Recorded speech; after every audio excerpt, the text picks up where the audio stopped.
नमस्कार दोस्तों। अभिज्ञान क्लासेस में मैं एक बार फिर आप सभी का हार्दिक स्वागत करती हूँ। आई होप सो आप बहुत अच्छे होंगे और अच्छे से रिवीजन कर रहे होंगे। तो चलिए दोस्तों, आज का लेक्चर स्टार्ट करते हैं। प्रश्न नंबर 721। नंददास की किस रचना का संबंध नायक नायिका भेद से रहा है? तो नंददास की रसमंजरी रचना का संबंध ये नायक नायिका भेद से रहा है। ऑप्शन नंबर बी आपका यहाँ सही हो जाता है। चलिए व्याख्या देख लेते हैं। रसमंजरी 1550 ईस्वी में नंददास ने दोहा चौपाई शैली में नायक नायिकाओं का इसमें वर्णन किया है। इसके अंतर्गत स्वकीया और परकीया नायिका के भेदाभेद को चित्रित किया गया है। रास पंचाध्याय में कृष्ण की रासलीला को रोला छंद में वर्णित किया गया है, जबकि भंवर गीत में शगुन और निर्गुण का पर गोपी और उद्धव के संवाद का वर्णन देखने को मिलता है। श्याम सगाई में श्याम की सगाई का वर्णन है। चलिए आगे देख लेते हैं।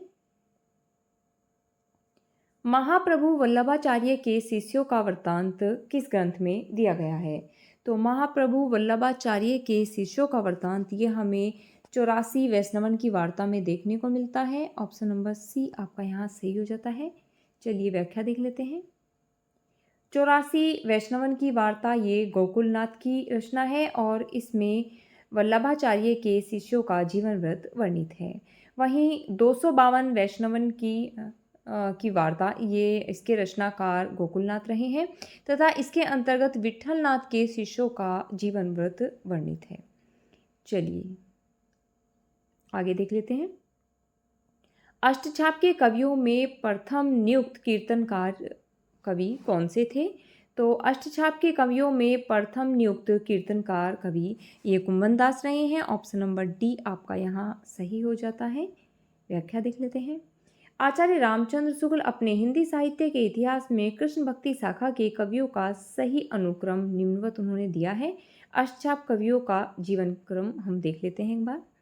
सबसे पहले आ जाते हैं कुंभन दास, जिनकी समय सीमा 1468 से 1583 ईस्वी जमुनावती उत्तर प्रदेश से रहा है और इनके गुरु ये वल्लभाचार्य रहे हैं। सूरदास इनकी समय सीमा 1478 से 1583 ईस्वी सीही उत्तर प्रदेश और इनके गुरु भी वल्लभाचार्य रहे हैं। परमानंद दास इनका समय 1493 ईस्वी कन्नौज उत्तर प्रदेश और इनके गुरु वल्लभाचार्य रहे हैं। कृष्णदास 1496 से 1578 ईस्वी इनका जन्म जो है वो चिलोत्रा गुजरात में हुआ और इनके गुरु का नाम वल्लभाचार्य रहा है। वहीं आ जाते हैं आपका गोविंद स्वामी, इनका समय 1505 से 1585 ईस्वी आंतरी राजस्थान और इनके गुरु विट्ठलनाथ रहे हैं। छीत स्वामी 1515 से 1585 ईस्वी मथुरा उत्तर प्रदेश और इनके गुरु विट्ठलनाथ रहे हैं। चतुर्भुज दास 1530 से 1585 ईस्वी जमुनावती उत्तर प्रदेश, इनके गुरु विट्ठलनाथ रहे हैं।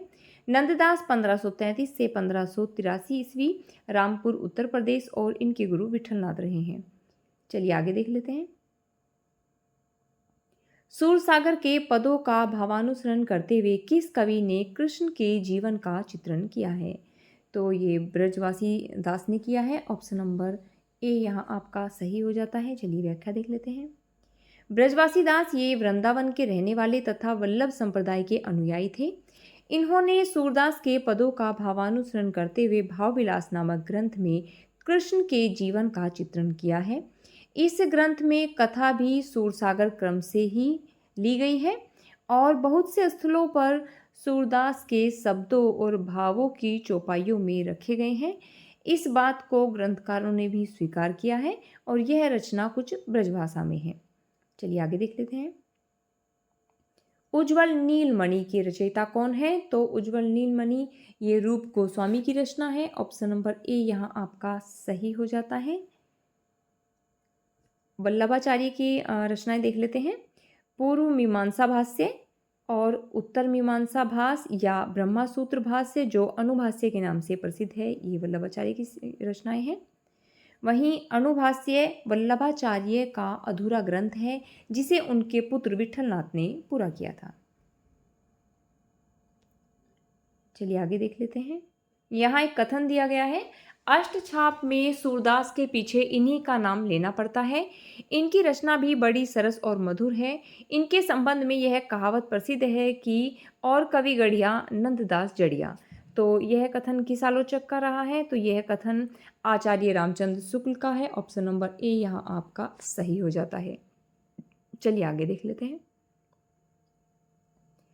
सखी हो श्याम रंग रंगी, देखी बिकाए गई वह मूर्ति सूरत माही पंगी। ये काव्य पंक्तियाँ किसकी हैं? तो ये काव्य पंक्तियाँ गदाधर भट्ट की हैं। ऑप्शन नंबर बी आपका यहाँ सही हो जाता है। चलिए व्याख्या देख लेते हैं। कुछ और महत्वपूर्ण पंक्तियाँ हैं, इनको देख लेते हैं। मेरे प्राणनाथ श्री श्यामा शपथ करो तिनछिए। ये जो रचनाएं हैं, ये जो पंक्तियां हैं, क्षमा कीजिए, ये पंक्तियां हित हरिवंश की रही हैं। वहीं आपका मन रे परसी हरि के चरण, सुभग शीतल कमल कोमल, त्रिविध ज्वाला हरण, ये मीराबाई जी की हैं। इसके बाद आ जाते हैं आपका एक दिनय बाजाए बंसी हासिया हासिया, श्री जीवे कहिए मोरे देखे आसिया। ये गोस्वामी जीव क्षमा कीजिए, ये जो पंक्तियां हैं ये जीव गोस्वामी जी की हैं। चलिए आगे देख लेते हैं। वल्लभाचार्य द्वारा रचित ग्रंथ का नाम कौन सा है? तो अभी हमने ऊपर ही देखा है कि वल्लभाचार्य जी का जो ग्रंथ है वो है अनुभाष्य। ऑप्शन नंबर डी आपका यहाँ सही हो जाता है। चलिए व्याख्या देख लेते हैं। वल्लभाचार्य द्वारा रचित ग्रंथ अनुभाष्य हैं। इनके अन्य जो प्रमुख ग्रंथ हैं वो देख लेते हैं। पूर्व मीमांसा भाष्य, तत्वदीप निबंध, सुबोधनी टीका, श्रृंगार रसमंडन। जबकि आध्यात्म रामायण माधवदास चरण द्वारा तथा महाभाष्य ये पतंजलि के द्वारा रचित ग्रंथ हैं। चलिए आगे देख लेते हैं। यहाँ एक कथन दिया गया है, यह सूचित करने की आवश्यकता नहीं है कि न तो सूर का अवधि पर अधिकार था और न जायसी का ब्रजभाषा पर। तो यह कथन आचार्य रामचंद्र शुक्ल का रहा है। ऑप्शन नंबर सी आपका यहाँ सही हो जाता है। चलिए अंतिम प्रश्न देख लेते हैं। नंददास किस काव्यधारा से संबंधित हैं? तो नंददास ये कृष्ण काव्यधारा से संबंधित रहे हैं। ऑप्शन नंबर सी आपका यहाँ सही हो जाता है। चलिए व्याख्या देख लेते हैं।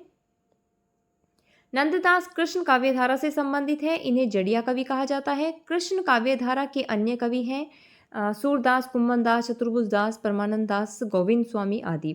संत काव्यधारा के प्रमुख कवि के अंतर्गत कबीरदास, दादू दयाल, गुरु नानक, रैदास आदि माने जाते हैं। वहीं सूफी काव्यधारा में जायसी, कुतुबन, मंझन, असाइत, नूर मोहम्मद आदि कवि आते हैं।